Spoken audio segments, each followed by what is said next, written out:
But my question is, we move forward and take a look at what's ahead in Game 6, is that did Cleveland, Dennis, reset their defense in this one, holding Toronto to a postseason low 78? And was that the more important thing to do tonight? No question about it. Got their defense back, slowed down the backcourt, which is most important. If you can slow down DeRozan and Lowry, you know you can have a great chance to win the ball game. So you say to yourself, go back to games 1 and 2. They won those games so easily. You go back to when they were coming through customs, how they were having fun on social media. Hey, they won't let us in. Did that take some of their mojo maybe away, just to kind of mentally?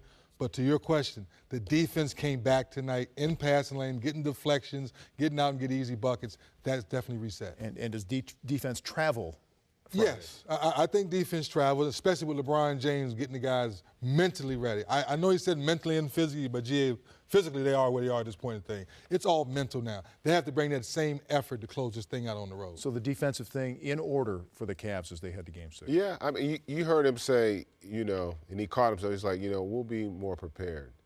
To Deezy's point. Like, and I said this, I thought that they were a little complacent because they had won 10 straight pretty convincingly. They had a tough couple games in Detroit, a tough game in Atlanta. One game, maybe a tough half in Atlanta. A tough half, but, they'd had so much success, and then to start the conference finals with those 2 impressive wins, you can start to feel yourself a little bit. And I think they got humbled in games 3 and 4, and you saw them flip the switch. And I think they now also got a little extra respect for Toronto, knowing how that environment, how Toronto plays in that building.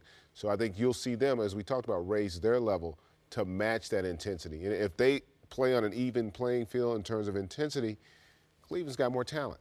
And I think that would allow them to win that game even in a hostile environment. So LeBron trying to keep his streak alive of winning at least one postseason road game in a playoff series. Also, more history possibly for him. He's shooting 63.2% from the field. That would be his highest field goal percentage in a single playoff series as they continue on. So we will see. Friday is a possible clincher at Air Canada Centre, or Sunday might be a Game 7 back at the Q. We'll see. We got to run.